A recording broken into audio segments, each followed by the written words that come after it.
उत्थान करो, अहंकार को दूर करो। हे गजानना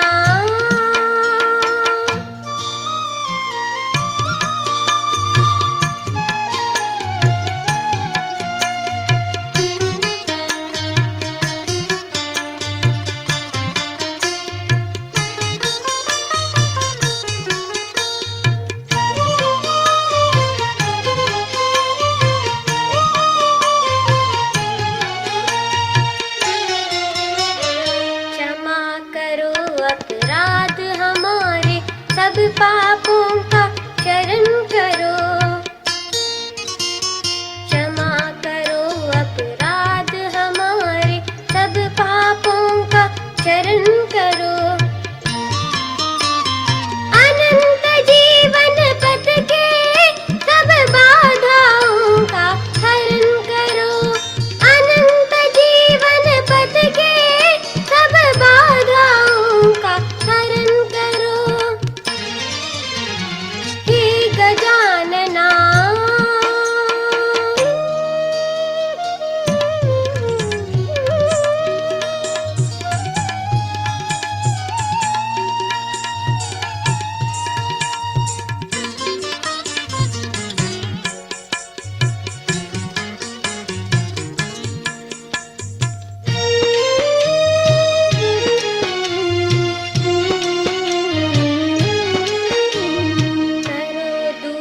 अंधकार अज्ञान, परम ज्ञान की ज्योति जगाओ। करो दूर अंधकार अज्ञान, परम ज्ञान की ज्योति जगाओ। दे दो वरदान सुबुद्धि का, जीवन हमारा अमर बनाओ। दे दो वरदान सुबुद्धि का, जीवन हमारा अमर बनाओ। हे गजानना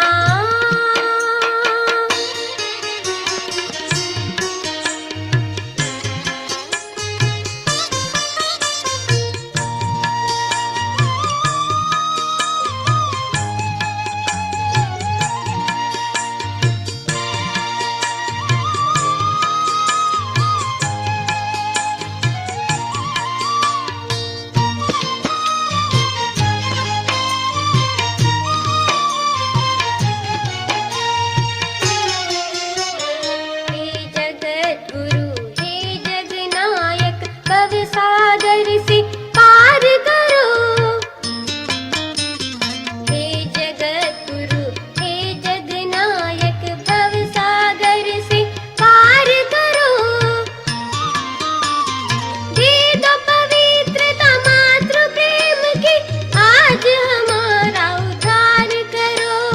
दे दो पवित्रता मातृ प्रेम की, आज हमारा उद्धार करो।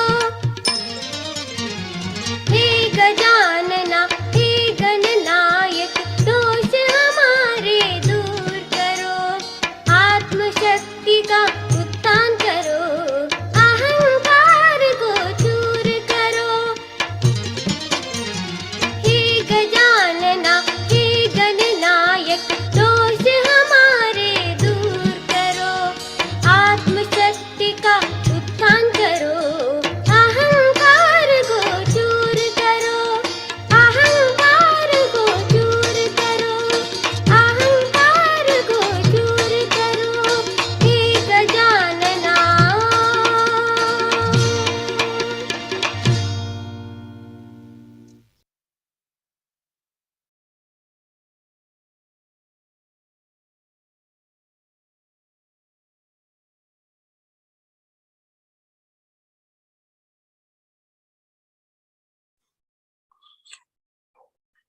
हेलो, यशु मेहता जी।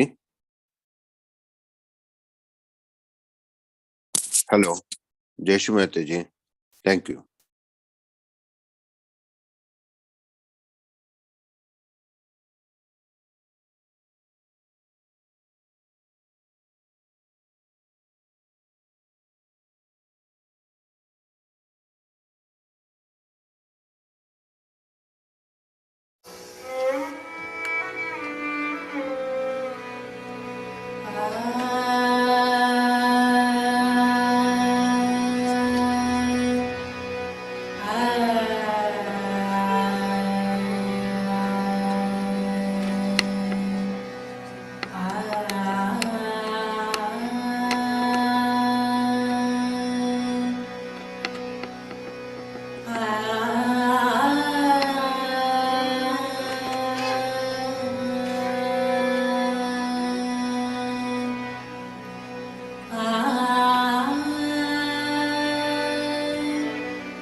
चला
एककार अनुभूति के लिए, एककार अनुभूति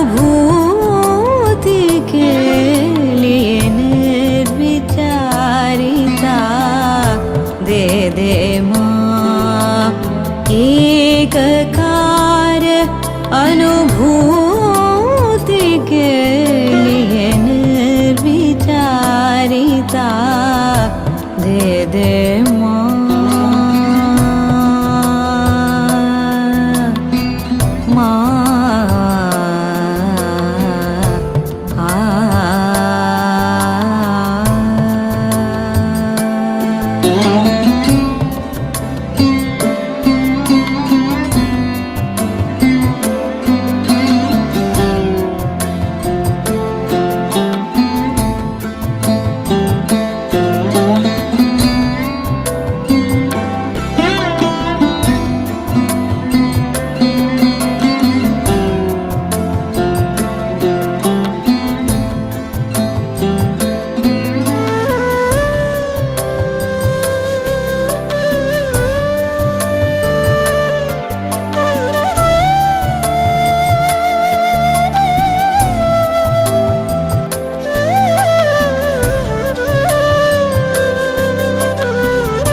జై శ్రీమాతజీ.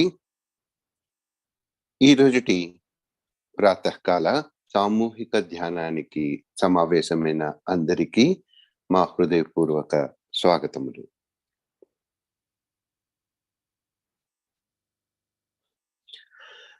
మన అందరం కూడా మరొకసారి సామూహికంగా శ్రీ మాతాజీ శ్రీచరణాలకు శరణాగతై చక్కగా కుండలిని జాగృతి చేసుకుని బంధన్ వేసుకుందాం.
అందరం కూడా మన రెండు చేతులని నేలపైన ఉంచి శ్రీ మాతాజీ చిత్రపటానికి కేసి చూస్తూ నెమ్మదిగా కళ్ళు మూసుకుందాం.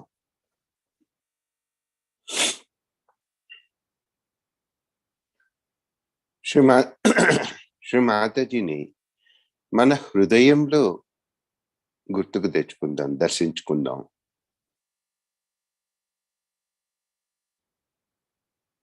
ఒక చిన్న ప్రార్థన చేద్దాం. శ్రీ మాతాజీ, ఈ రోజుటి ఇప్పటి సామూహిక ధ్యానానికి కావలసిన శక్తిని నాకు ప్రసాదించండి. ఏ విధమైన ఆటంకాలు లేకుండా వాతావరణాన్ని అంతా కూడా అనుకూలంగా మార్చండి. 2 క్షణాలు మనలో ఉన్న నిశ్శబ్దాన్ని గమనిద్దాం.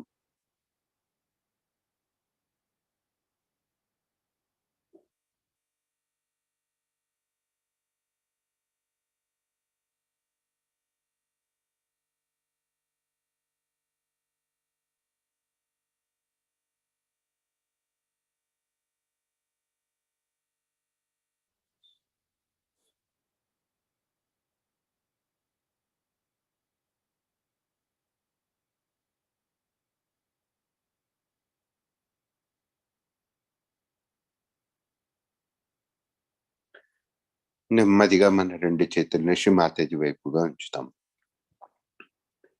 మన చిత్తాన్ని సహస్రారం మీద ఉంచుకొని అందరం కూడా సామూహికంగా 3 మహామంత్రాలు, ఆ తర్వాత శ్రీ గణేశ మంత్రం తీసుకుందాం.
మనలోని సూక్ష్మ శరీరాన్ని సంతులనం చేసుకోవడం గురించి మన ఎడమ చేతిని శ్రీ మాతాజీ వైపుగా ఉంచి కుడి చేతిని నేలపైన ఆనిద్దాం.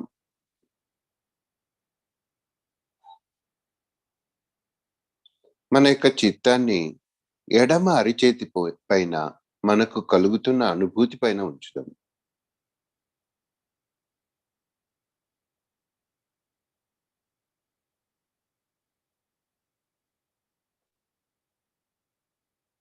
శ్రీ మాతాజీని ప్రార్థిద్దాం. శ్రీ మాతాజీ, నా ఎడమ వైపునున్న ఇడానాడిని చైతన్యపరచండి, శక్తివంతం చేయండి.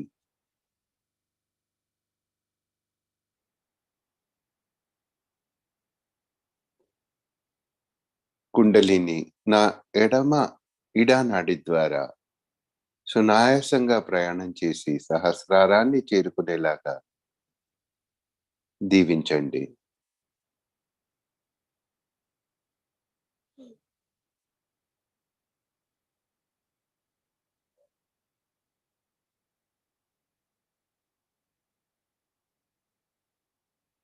ఒక 2 క్షణాలు మన చిత్తాన్ని ఇడానాడి పైన ఉంచుతూ ధ్యానం చేద్దాం.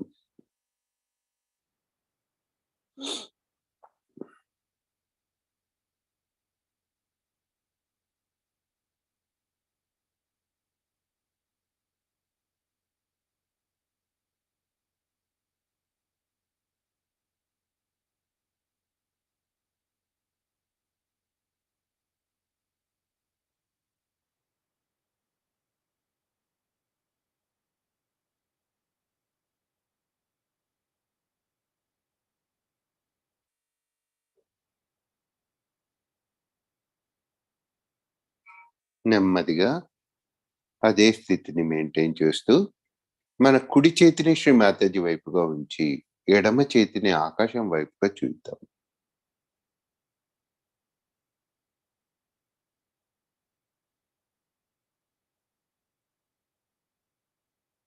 కుడి అరిచేతిలో మనకొస్తున్న చైతన్య తరంగాల పైన మన చిత్తాన్ని ఉంచుతూ శ్రీ మాతాజీని హృదయపూర్వకంగా ప్రార్థిద్దాం. శ్రీ మాతాజీ, నా యొక్క పింగళ నాడిని చైతన్యపరచండి. అందులోని అధికమైన వేడిని ఆకాశ తత్వం ద్వారా తొలగించండి.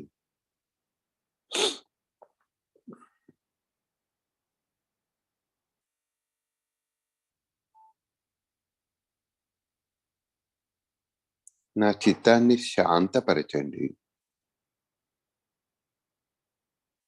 నా చిత్తానికి పవిత్రత ప్రసాదించండి.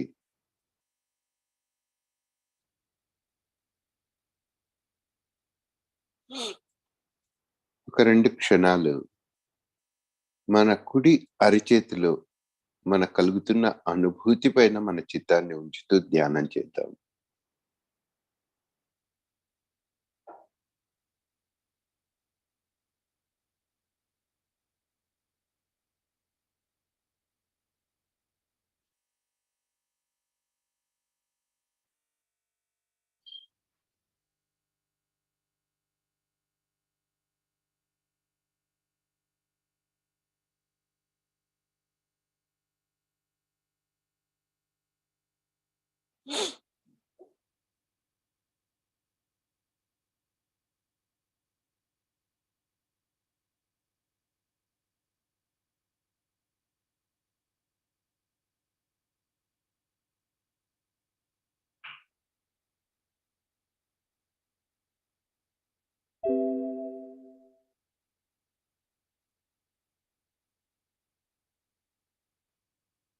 రెండు అరిచేతుల్ని ఇప్పుడు శ్రీ మాతాజీ వైపుగా ఉంచుతూ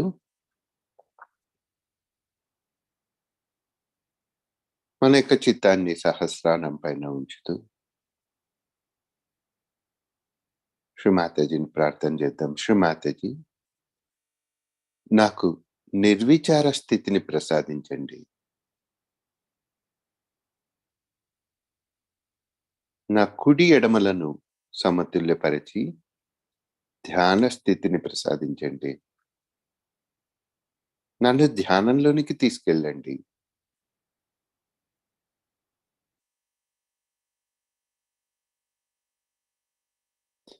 మనం హృదయపూర్వకంగా ప్రార్థించే చిన్న ప్రార్థన కూడా శ్రీ మాతాజీ పాద పద్మాలను చేరుతుంది. హృదయపూర్వకంగా అడుగుదాం.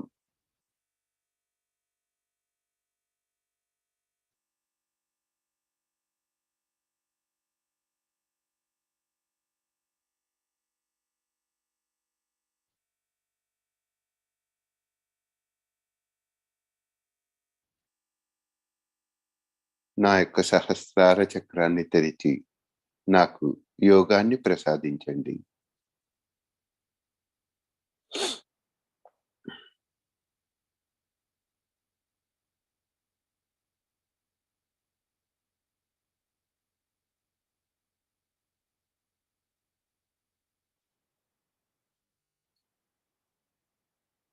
ఒక 2 క్షణాలు ఈ స్థితిలో ఉంటూ మనల్ని మనమే గమనించుకుందాం. ఏవైనా ఆలోచనలొస్తున్నాయా? మన ధ్యాన స్థితిని డిస్టర్బ్ చేస్తున్నాయా అని. ఒకవేళ అలా ఆలోచన వచ్చినట్టయితే శ్రీ మాతాజీతో చెప్దాం. శ్రీ మాతాజీ, ఈ ఆలోచనలన్నింటినీ ఇప్పుడు తీసివేయండి. నిర్విచార స్థితిని మాత్రమే ప్రసాదించండి.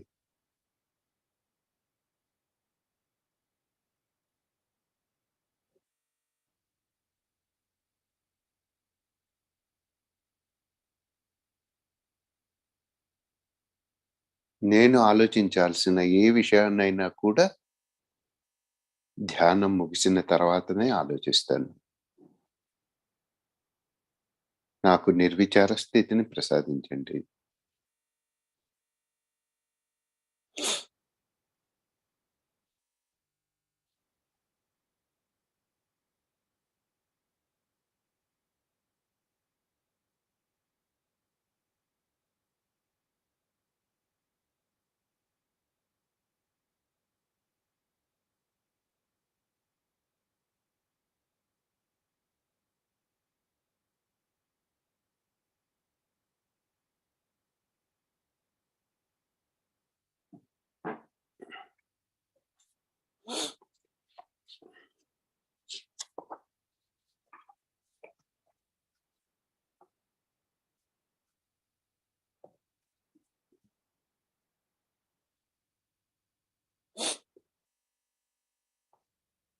మనం ఇదే స్థితిలో ఉంటూ శ్రీ మాతాజీ ఈస్టర్ పూజ సందర్భంగా రోమ్ నగరంలో 1992లో ఇచ్చిన ప్రవచనాన్ని వింటూ ధ్యానం చేస్తాం. అయితే దానికి ముందుగా ఒక 2 విషయాలు మనం జ్ఞప్తికి తెచ్చుకుందాం. పోయిన శుక్రవారం మనకు గుడ్ ఫ్రైడే మరియు ఈస్టర్ సండే వచ్చింది. దాని యొక్క ప్రాముఖ్యత మనలో చాలా మందికి తెలుసు. కానీ మరొకసారి అందరి సౌలభ్యం గురించి గుర్తుకు తెచ్చుకుందాం. జీసస్ క్రైస్ట్‌లో ఉన్న దైవత్వాన్ని సహించలేని రాజరికం ఆయనకు మరణ శిక్ష విధించారు. సిలువ వేసి మరణాన్ని అమలు పరిచారు. ఆయన మరణించిన ఆ రోజును గుడ్ ఫ్రైడే, పవిత్రమైన శుక్రవారం అని ఈరోజు కూడా మనం జరుపుకుంటూ ఉన్నాం. ఆయన మరణించిన తర్వాత ఆయన్ని గుహలో సమాధి చేశారు.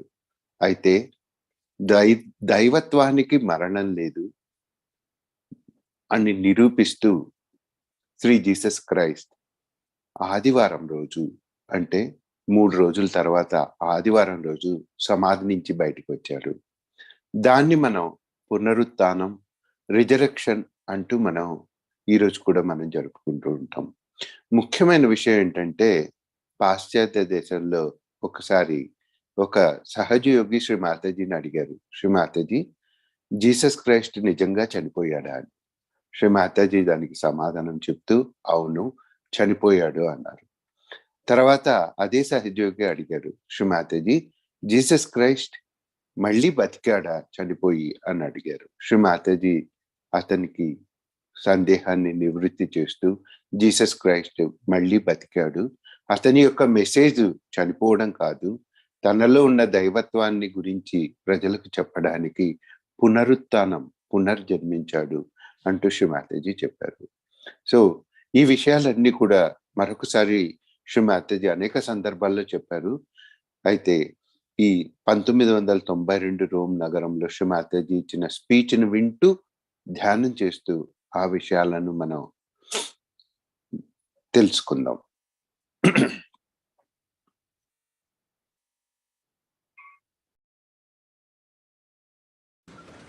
Today is a great day for all of us to rejoice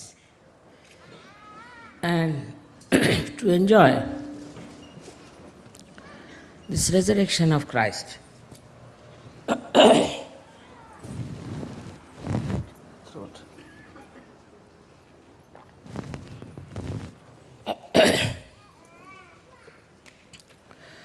The resurrection of Christ took place to open our Agya center, because it was a very subtle center, as you know, very complicated, with the ideas people had from their conditioning and from their ego, where so much clogging the Agya Chakra that Kundalini could have been impossible to pass through. So all the play of resurrection took place. And as Christ was nothing but Chaitanya, he was resurrected from death, so-called.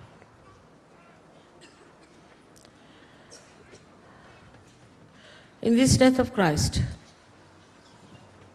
we have to also understand that we have achieved our resurrection. We have achieved our resurrection. Also, whatever was supposed to be the past has died, is finished now. So, this repentance that we have, the conditionings we have are dead. But still it is very surprising that among the Christian nations, the ego did not subside as it should have been. Perhaps may be that Christ was never worshipped in the right way. The ego in the West was absolutely so dominating that nobody could see what they are doing and how far they are going.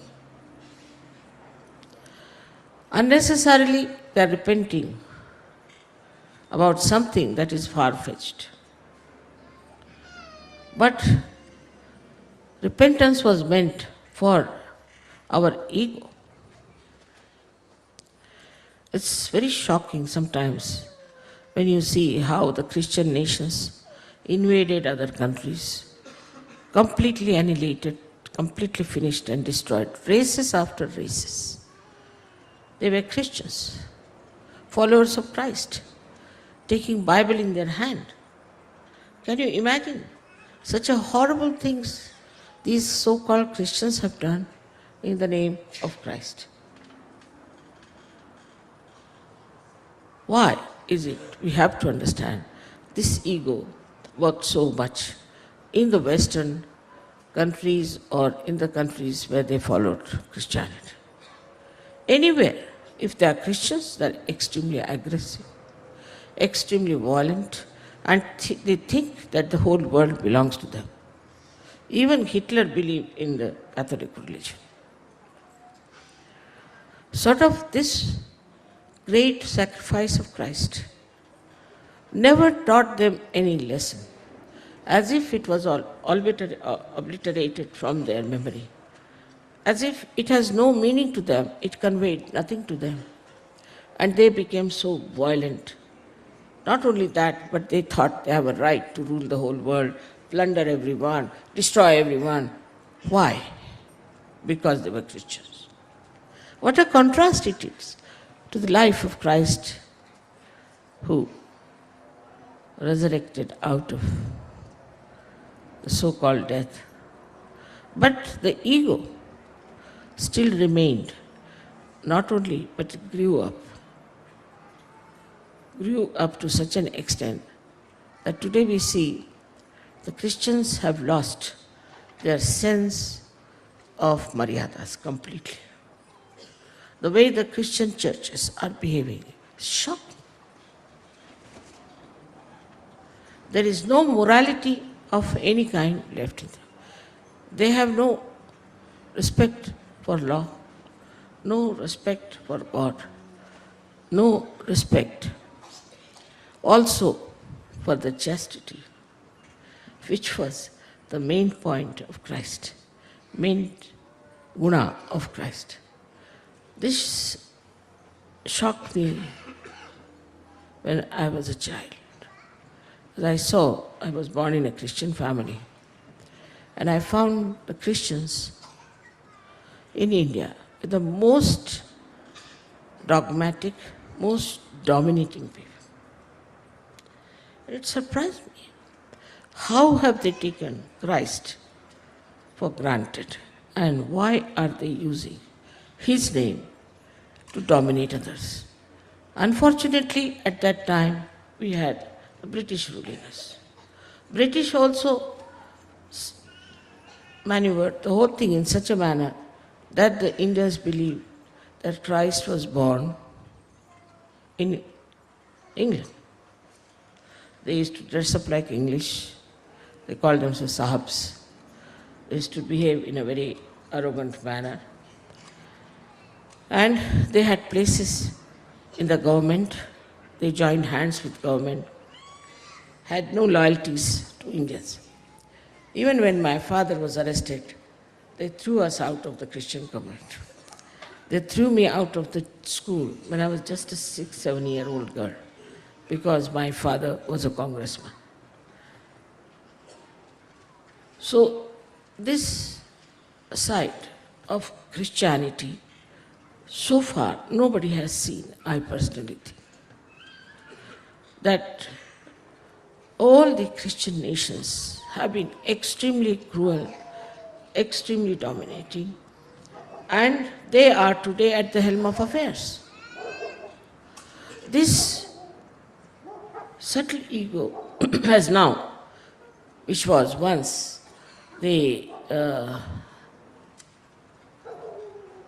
property of some monarchs, but has now in democratic countries have become very much available to all the ordinary people. And all these countries we find are full of destruction. It's not only that the European did like this, but even Americans are extremely dominating, extremely egoistical, to such an extent that they are idiotic. Imagine they follow Christ, who was wisdom, the source of wisdom, and his disciples should be so stupid and idiotic cannot be explained. Why it happens like that? So we have to see to the history of religion, that is Christianity.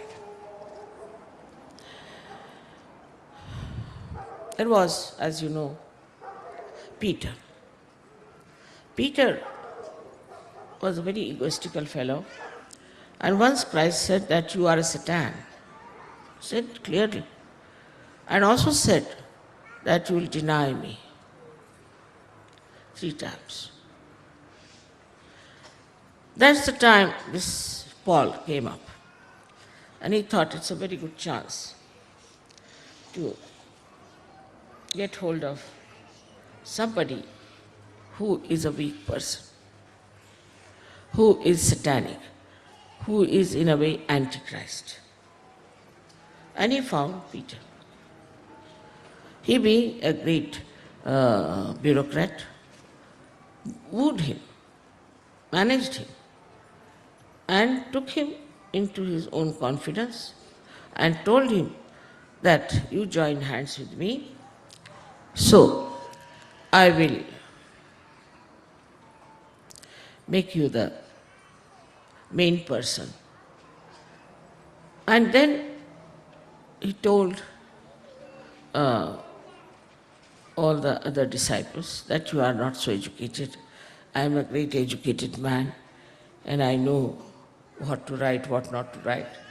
So we shouldn't write all the things that you have written, we should edit it. He edited the Bible, this sinister fellow, Paul. He edited the Bible. The whole work of Christ went into the hands of this devil. He started editing it. And when he edited, if you read him, you'll be surprised. It's full of ego. He's organizing, he's full of ego, whatever he writes, absolutely. But he cut down many things which should have been there. Christ must have mentioned about Kundalini, I'm sure. But not a word about all these things. He avoided it. Though that you are to be born again, and all these things Christ said, Matthews insisted. But he fought with Matthews. And he couldn't accept the Immaculate Conception. Because he had no idea about the truth, about the reality, about the miracles that exist with divinity. So he denied. But still Matthew stuck on to his own gospel. But John ran away. He started his own style, which he called people as Gnostics.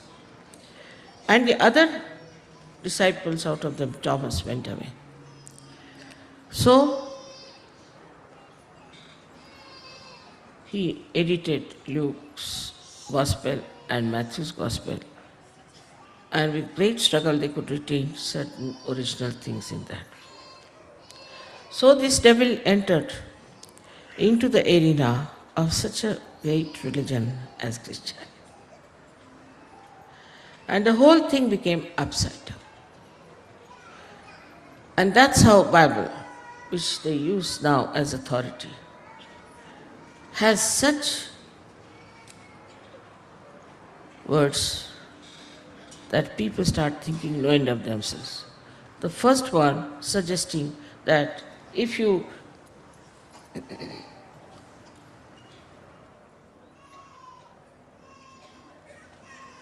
become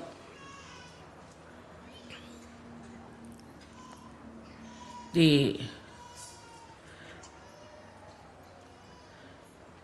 members of a church, you are chosen. But first of all, he saw that it should be written that Peter will start this church and he will have the key. That's what Christ has said. And put him on a rock and he will start the church. Impossible. They put me in the place of Christ. Will I ask the wickedest man to do such a thing? Will I appoint one person to look after the whole thing? This part of the Bible is absolutely blasphemy. And that's how, once he put it there, Peter got into his own ego, thinking no end of himself. It was just maneuvering and managing everything. This was all done with his bureaucratic brains. But Peter played into it because he was a very weak disciple of Christ. As you know, in Sahaja also we have really 12 types of Sahajogis. And some of them are very weak. They are weak because they have too much ego. They cannot carry on with anyone. They shout at people. They disturb others. They think no end of themselves. They are always aggressive. They cannot be collective. They never show any love for each other. So this type of Sahajogis are there, which are one by one are showing their colors. But some of them are learning and are understanding that this is something is wrong, should not be. Christ had hardly 3.5 years to work out all this, but I didn't know that out of these 12, one would be such a sinister fellow that, of course, one got him caught also. But this Peter would be such a horrible fellow that for his own glory, for his own self-interest, he would put such words in the Bible and have a great authority. It has happened also with Muhammad Sahib. Firstly, that Muhammad Sahib has said that there will be a resurrection time. That means he talked of the future. So how can it be that he was the last? If he was the last, then how are you going to have the resurrection? But the seal of prophet doesn't mean that it's sealed now, no prophet can come down. It means seal means a kind of a brand, you can call it. And he was Adi Guru, so he called himself, I am the seal. He didn't say that I have sealed. But crooked people take advantage of these little words and start using them for their own purposes because they are very self-centered. So another type of Sahajogis are extremely self-centered. Some of them are quite self-centered in the sense that they know their own wives, their children, and their house, and this and that. To them it is very important to be busy with their children.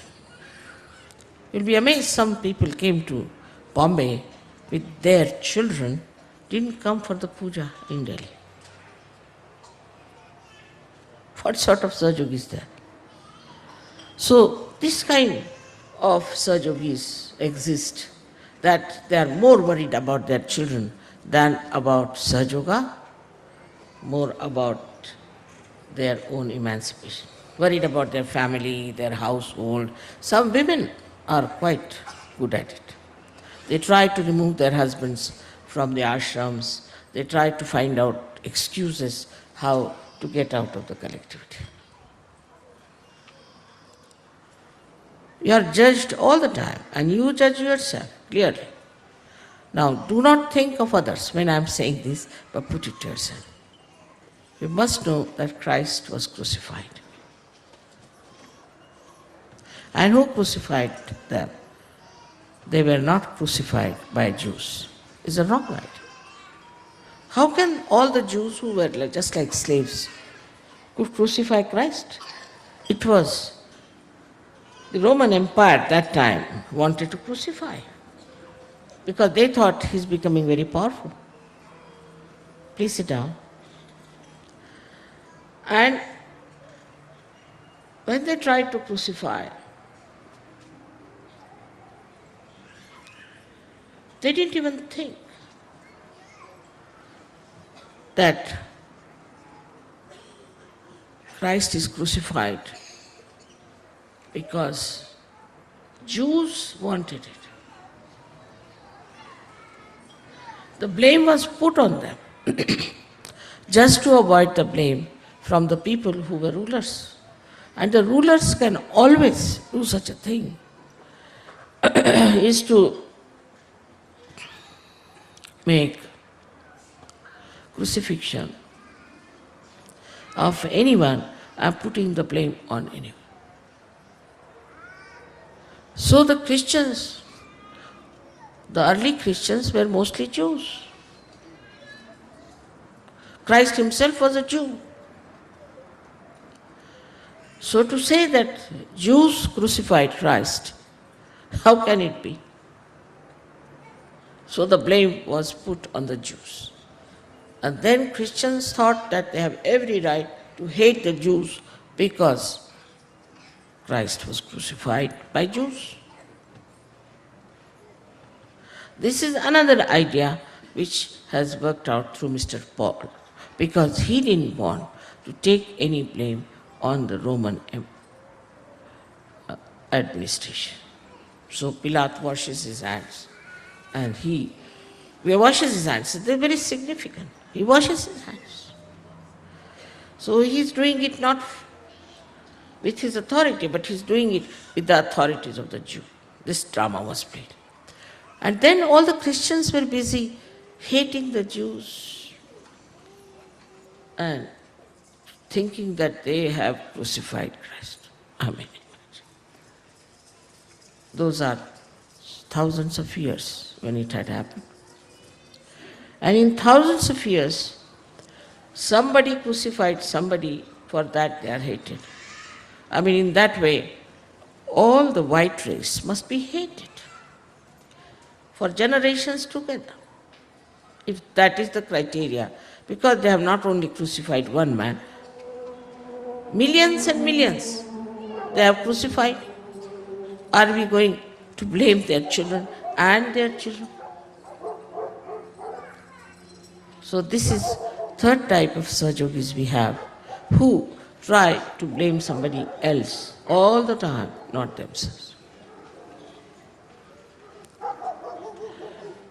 Such people, when they start blaming others, can never improve. They should introspect. But introspection is missing very much in the Western countries, except in Russia. Because there is no way out. It's nowhere written that you introspect yourself. Only thing, if you go to church and confess it to some deaf and dumb priest, you are saved. So nobody introspects. Let us face it ourselves. Do we introspect or not? Or we are that kind of people, Sahajogis, who are not so much self-centered, but are self-opinionated and self-glorified. Who do not want to find out what's wrong with them.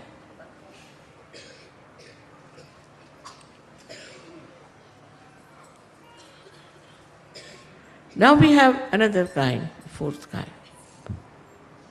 which is very interesting to see. That they are worshipping Mataji in the house, but they can't come to collect. No, they can't, because it's a little far away. But if they have to go to meet their son, they will go miles together. If they have to do something for their family, they'll do it. Not only that, but supposing they have to do some business, they will travel.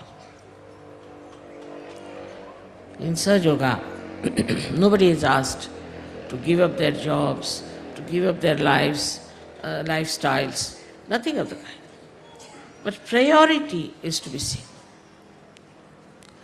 They are very busy with their work, with earnings, with whatever they are doing. And they are just after earning a name, working very hard, doing artistic work, maybe creative work. They are very busy. They have no time for themselves, no time for God. This kind of people also, we worship Mother. Before our creative work, we bow to Mother. Take help from her. And we want all the protection from her for our work, for our creativity. And there are some Sahajogis who still think that money is very important. Still think. It is not. In Sahaja Yoga, we get money whenever we want. Some of them, I am starting a business because 0.001% I want to give to Sahaja.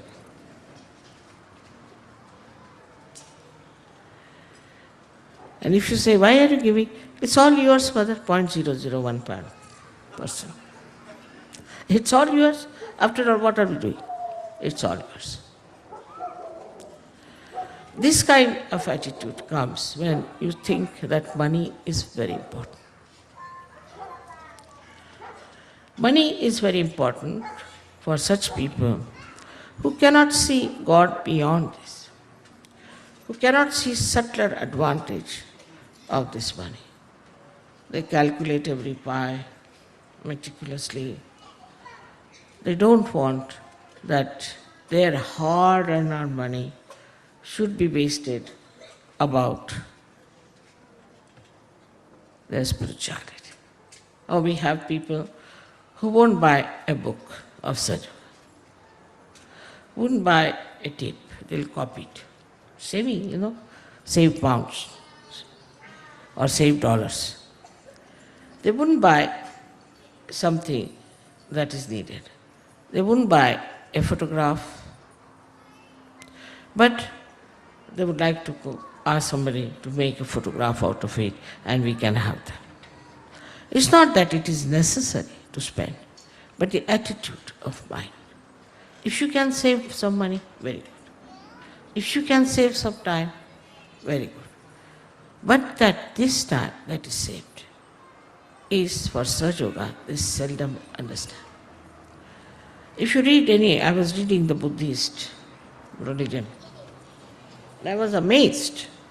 There are so many don'ts that if I put even one to Sahaja Yogis, you'll all run away. First is you cannot make any profit. No profit. You cannot buy any land. You can only eat your food once a day. You have to be vegetarian, absolutely. You cannot kill anyone. You may kill human beings, that's not written. But you cannot kill any animal, you cannot kill any fish, you cannot kill even a mosquito. So this kind of religion is there, which is, they say Buddha talked about.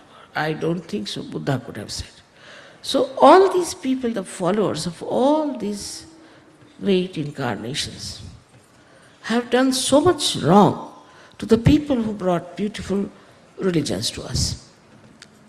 And that's why we are absolutely deviated from the path of truth. So those who really are honest and want to adhere to the path of truth have to all the time introspect and find out within yourself how far we are on the truth.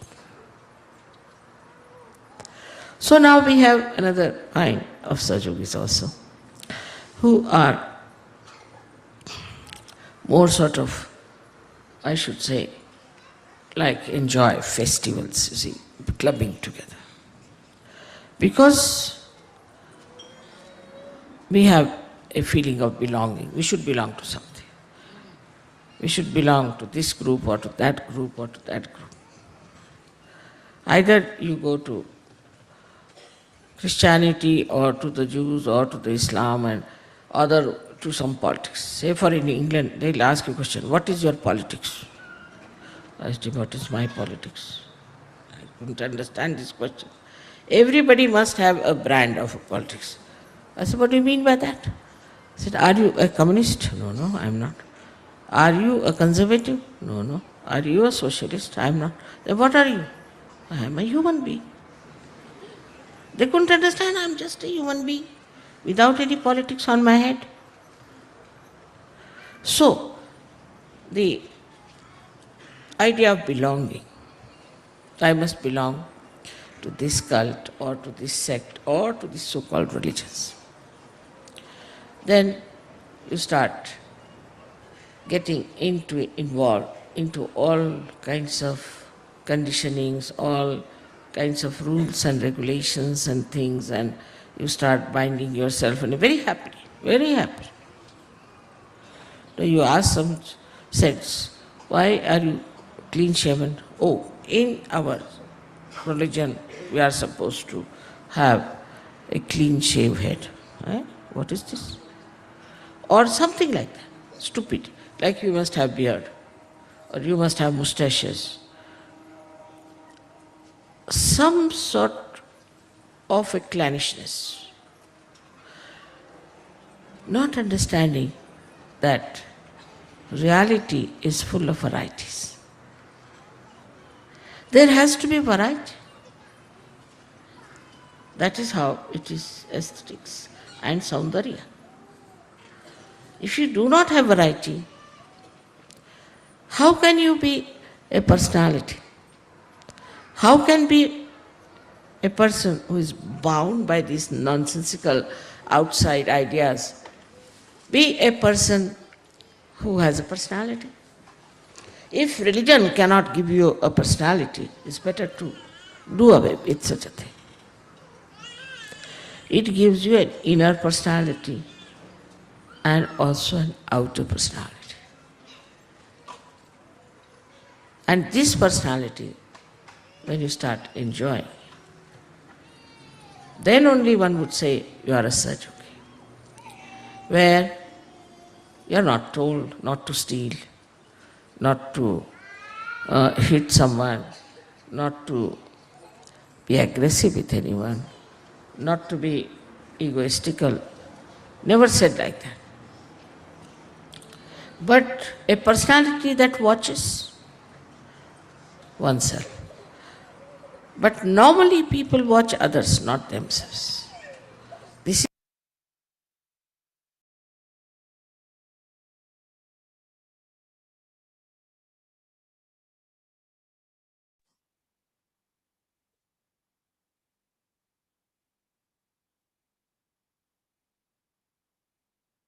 ఒక 2 క్షణాలు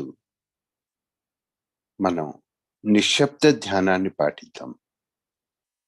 మనకు కలిగిన ఈ ఆధ్యాత్మిక ఉన్నతిని, మనకొస్తున్న చైతన్య తరంగాలను మన సూక్ష్మ శరీరంలో భద్రపరుచుకుంటూ నిశ్శబ్ద ధ్యానాన్ని పాటిద్దాం.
జై శ్రీ మాతాజీ. నెమ్మదిగా కళ్ళు తెరిచేసి మాతాజీ కేసు చూద్దాం.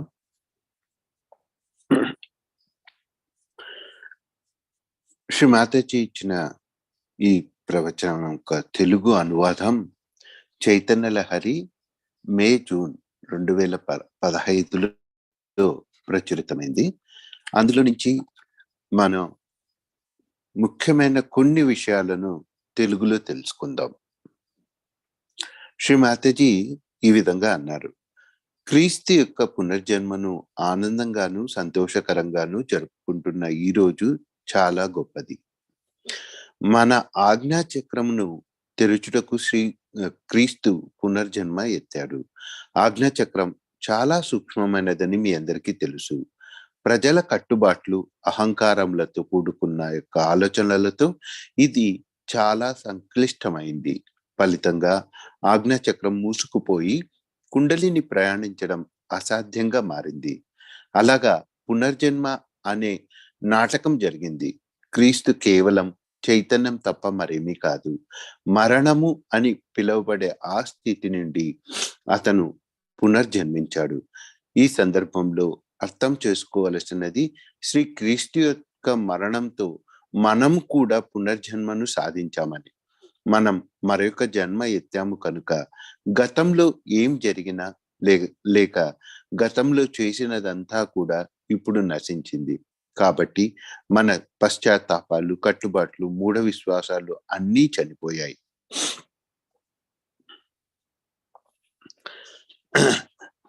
అయితే క్రైస్తవ దేశంలో ఆశ్చర్యకరమైన విషయం ఏమిటంటే, అహంకారము అణిగి అది ఉండవలసిన స్థాయిలో లేదు. బహుశా కారణం క్రీస్తు సరైన పద్ధతిలో పూజింపబడలేదు అనుకుంటాను. పీటర్ అంటే ఎవరో మీకు తెలుసు. అతడు ఒక అహంకారి. ఒకసారి క్రీస్తు అతనితో నీవు ఒక దయ్యం అని చాలా స్పష్టంగా అన్నాడు. ఇంకా ఇలా అన్నాడు, నీవు 3 పర్యాయములు నాకు వ్యతిరేకంగా వ్యవహరిస్తావు అని అన్నాడు. ఆ సందర్భంలో పాలు తెరపైకి వచ్చాడు. బలహీనమైనవాడు. నిరంతరం క్రీస్తుని వ్యతిరేకించే వాడెవడైనా ఒక వ్యక్తి తనకు దొరికితే మంచి అవకాశంగా ఉంటుందనుకున్న సమయంలో పీటర్ పాలుకు తారసపడ్డాడు. పాలు గొప్ప లౌక్యుడు అయినందువలన పీటర్ను మచ్చిక చేసుకుని తన విశ్వాస పాత్రునిగా చేసుకున్నాడు. నీవు నాతో చేతులు కలిపితే నిన్ను లీడర్ని చేస్తాను అని పీటర్ను ప్రలోభ పెట్టాడు. పాల్ మిగతా శిష్యులను పిలిచి, మీరు విద్యావంతులు కారు, నేను గొప్ప విద్యావంతుడిని. ఏది రాయాలో ఏది రాయకూడదో నాకు తెలుసు. మీరు ఇంతవరకు రాసినట్టుగా అన్ని వివరాలు ఉండకూడదు. మనం ఆ గ్రంథాన్ని అంటే బైబిల్ని పునః పరిష్కరించాలి అని చెప్పాడు. అలాగా పాపాత్ముడైన పాల్ బైబిల్ గ్రంథాన్ని పరిష్కరించాడు. క్రీస్తు జీవితంలోని వాస్తవ ఘట్టాలన్నీ కూడా ఆ రాక్షసుడి చేతిలోకి వెళ్ళాయి. అటువంటి గొప్ప మతంలోని దయ్యం క్రైస్తవ మతం పేరిట ప్రవేశించింది. అంతే, మొత్తం అంతా కింద మీద అయ్యింది. సహజయోగంలో కూడా 12 రకములైన సహజయోగులు ఉన్నారని మీకు తెలుసు. అందులో కొంతమంది చాలా బలహీనులు. వారు ఎందుకు బలహీనులంటే వారు ఎక్కువ అహంకారులు. వారు ఎవరితోనూ సఖ్యతగా ఉండలేరు. ప్రజల మీద అరుస్తారు. ఇతరుల ప్రశాంతతను చెడగొడతారు. తమకు అదుపు లేదని భావిస్తారు. ఎప్పుడు ఎదిరించడానికి సంసిద్ధులై ఉంటారు. వారు సామూహికంగా ఉండలేరు. పరస్పర ప్రేమలు కలిగి ఉండరు. అలాంటి సహజయోగులు క్రమంగా తమ రంగులను బయట పెడుతూ ఉంటారు. అయితే కొంతమంది నేర్చుకోవడం పెట్టారు. తమలో ఎక్కడో తప్పుందని తెలుసుకుంటున్నారు. అలా ఉండకూడదు అని అనుకుంటున్నారు.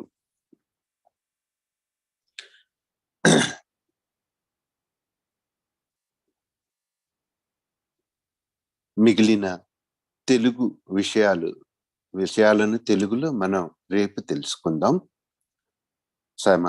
సమయం అవుతున్నందువలన మనం మరి ఒక 2-3 క్షణాలు నిశ్శబ్ద ధ్యానంలో ఉందాం.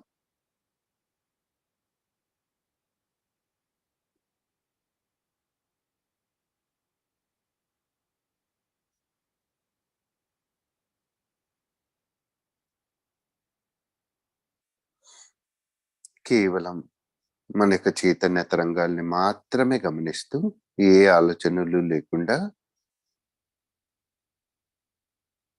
నిశ్శబ్ద ధ్యానాన్ని పాటిద్దాం.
నెమ్మదిగా కళ్ళు తెరిచి శ్రీ మాతాజీని చూస్తూ మన 2 చేతులు జోడించి శ్రీ మాతాజీకి ధన్యవాదాలు తెలుపుకుందాం. శ్రీ మాతాజీ, ఈ ప్రాతకాలాన చక్కటి ధ్యానాన్ని ప్రసాదించినందుకు హృదయపూర్వకంగా మీకు ధన్యవాదాలు తెలుపుకుంటున్నాం.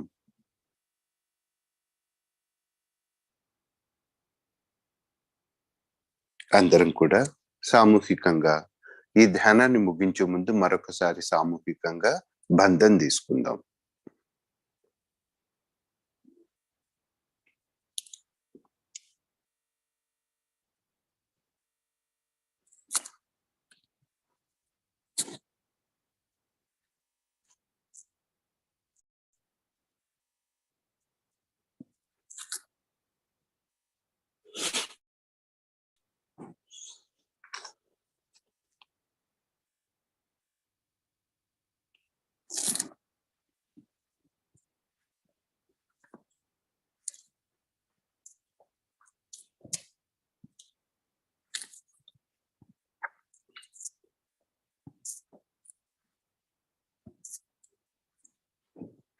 జయ శ్రీ మాతాజీ. మన యొక్క చిత్తాన్ని శ్రీ మాతాజీ పాద పద్మాల వద్దే ఉంచేసి మన ఈ రోజుట దైనందిక కార్యక్రమాల్లో మునిగిపోదాం. మళ్ళీ రేపు ఉదయం 5:30 గంటలకు ప్రాతకాల సామూహిక ధ్యానానికి అందరం కూడా సమావేశమవుతాం. అంతవరకు సెలవు. జై శ్రీ మాతాజీ.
Om